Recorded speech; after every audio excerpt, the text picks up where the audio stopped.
पहले आप सभी को खान करियर स्टडी चैनल पर स्वागत है। आज आप सभी लोग टॉपिक देख ही रहे होंगे कि फायर हाइमन है, यानी 8वां चैप्टर रेनबो पार्ट सेकंड का पोएट्री सेक्शन का 8वां चैप्टर आप सभी के समक्ष प्रस्तुत है। और पहले हमने 7 चैप्टर पढ़ाया, उसका प्लेलिस्ट बने हुए हैं खान करियर स्टडी चैनल पर। तो आप सभी जा करके, जो भी विद्यार्थी नहीं पढ़े हैं, जो भी स्टूडेंट नहीं पढ़े हैं और इंटरमीडिएट में बेहतर मार्क लाना चाहते हैं, ज़्यादा से ज़्यादा मार्क लाना चाहते हैं, तो आप सभी एक बार जा करके प्लेलिस्ट देखें और उसमें पढ़ें। आइए अब हम चैप्टर स्टार्ट करते हैं, इसके बारे में डिस्कशन करते हैं कि सबसे पहले अगर कोई भी पाठ हम पढ़ते हैं तो प्रथम काम ये होता है कि पाठ का नाम जाने, लेखक का नाम जाने और उनके बारे में जाने, लेखक के बारे में। उसके बाद जो कविता है या कहानियां हैं उनके बारे में, या जो निबंध है उनके बारे में जाने। तो ये कविताएं, अभी तो आपकी कविताएं हैं तो आपके रेनबो पार्ट सेकेंड बुक में, यानी 12th क्लास के सेकेंड ईयर के आप सभी के 12th क्लास में जो बुक रेनबो पार्ट सेकेंड लगाए गए हैं, उसमें 3 सेक्शन में आपके बुक को डिवीजन किए गए हैं। एक आपका pros section, poetry section, read think enjoy. तो हम पोएट्री के बारे में चर्चा कर रहे हैं। पोएट्री में टोटल 10 लेसन है, तो 10 में से 8वां लेसन पढ़ा रहे हैं। इसके बाद और 2 लेसन पढ़ाएंगे आप सभी को। तो फायर हाइमन के जो लेखक हैं वो के दारू वाले हैं, जिनका जन्म होता है 1937 में। द रिसिप्ट्स ऑफ साहित्य academic award 1984 and Commonwealth Poetry Award is a landscape poet of immense and a well-known writer of short story। आइए इसको अब हम हिंदी में चर्चा करते हैं कि 11 साहित्य एकेडमी अवार्ड 1984 तथा कॉमनवेल्थ कविता अवार्ड की विजेता के दारूवाला का जन्म होता है 1937 में। इनका क्या होता है? जन्म होता है। 1937 में इनका क्या होता है? जन्म होता है। और प्राकृतिक दृश्य को चित्रित करने वाले एक सर्वश्रेष्ठ कवि तथा एक प्रसिद्ध लघु कथा लेखक हैं। उनके स्वयं के शब्दों में उनकी कविताएं आत्म चेतनात्मक अनुभूतियों की संपूर्ण प्रबोधपादक प्रमाणिकता हैं। वे अपनी कविताओं को ग्रामीण दृश्यवाली में बसी हुई मानते हैं तथा इसीलिए भौमिक तथा भौतिक कहते हैं। वो छल कपट को त्याग देते हैं, वो छल कपट नहीं करते, छल कपट को त्याग देते हैं। जैसे कि वे सोचते हैं कि यह हुआ है उस समय जब वे भविष्य को अपनाते हैं तथा काव्य की शक्ति को दूर कर लेते हैं। उनकी कविताओं के विषय का अगर जिक्र करें तो विषय में उनकी कविताएं जो होती हैं, मुख्य रूप से जब कविता की जिक्र हम करते हैं तो कविता में उनकी अगर जिक्र करते हैं तो उनकी जो विषय रही है अब तक की, वो ये रही है कि मनुष्य, मृत्यु, प्रभुत्व, मनुष्य दोषी सिद्धांत और मानव समाज के दयनीय दशा तथा हिंसा। इनके बारे में भी, दशा तथा हिंसा, यहाँ तक ये उनकी मुख्य जो विषय रही। वे अपनी कविताओं में गहनता तथा भाव को भी तीव्रता के साथ लिखते हैं, क्योंकि वे पुलिस सेवा में रह चुके हैं। वो पहले भी यानी पुलिस में रह चुके हैं और पुलिस में अपनी सेवा दे चुके हैं। मैं रह चुका हूँ। उनकी कविताओं में हिंसा की अनदेखी नहीं होती है, और हिंसा की जो अनदेखी है वो नहीं होती है। उनके महत्वपूर्ण काव्य संस्करणों में अंडर ओरियन 1970 में, एप्रिएशन इन अप्रैल 1971 में तथा क्रॉसिंग ऑफ रिवर 1976 में। आइए अब हम पाठ को स्टार्ट करते हैं फायर हाइमन के बारे में।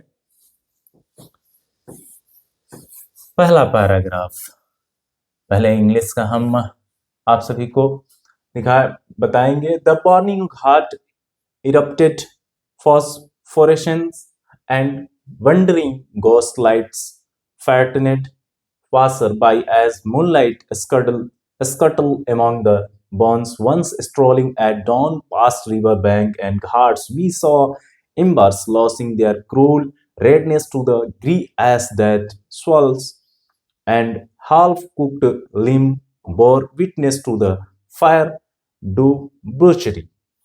अब इसके हिंदी में आप सभी को रूपांतरण करके बताते हैं कि जलते हुए घाट से एक चमकीले रंग का धुआं निकल रहा था।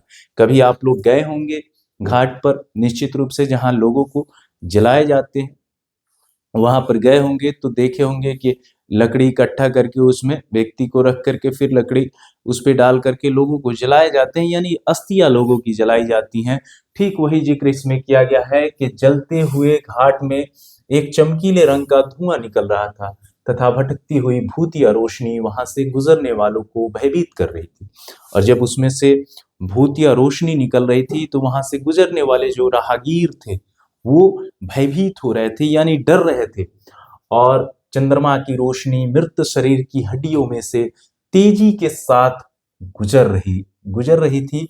एक बार सुबह के वक्त जब हम नदी के किनारे घाट के बगल में टहल रहे थे, और कभी कहते हैं कि केंदार वाला कि हम सुबह में एक मर्तबा गए थे वहां टहलने के लिए। ये एक मर्तबा गए थे, सुबह के वक्त था, उसी समय नदी के किनारे टहल रहे थे, तो हमने देखा कि चिता की जलती हुई लकड़ियों की क्रूर लालिमा धीमी पड़ रही है। और ये कह रहे हैं कि वहां पर हमने देखा कि जो चिता है, जिसपे चिता रख करके जलाया जाता है लकड़ी पर, उसमें जो लकड़ी है उसकी लालिमा है, वो लालिमा धीमी पड़ रही है।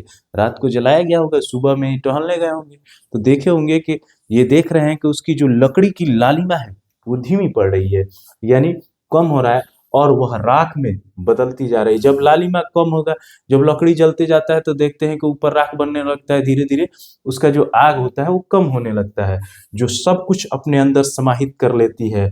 शरीर के आधे जले हुए अंग आग के इस अनैतिक व्यवहार की गवाही दे रहे हैं।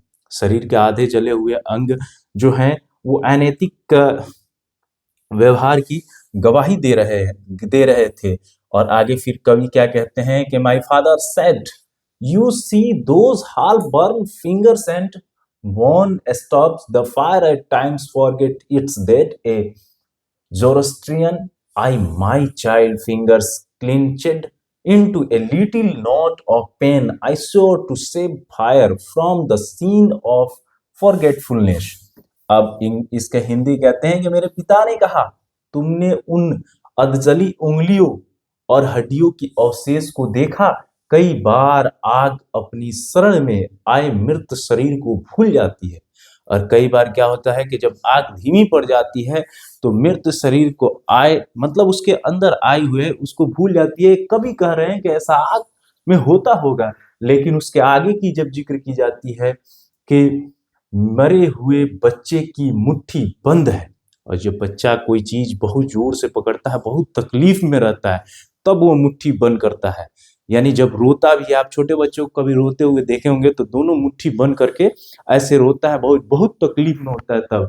तो उसी प्रकार इसमें जिक्र कर रहे हैं कि कई बार आग अपनी शरण में आए मृत शरीर को भूल जाता है, मरे हुए बच्चे की मुट्ठियां बंद हैं, जैसे वो अभी भी दर्द की गिरफ्त में हो, अभी भी क्या हो, दर्द की गिरफ्त में हूं। मैं एक पारसी कसम खाता हूं।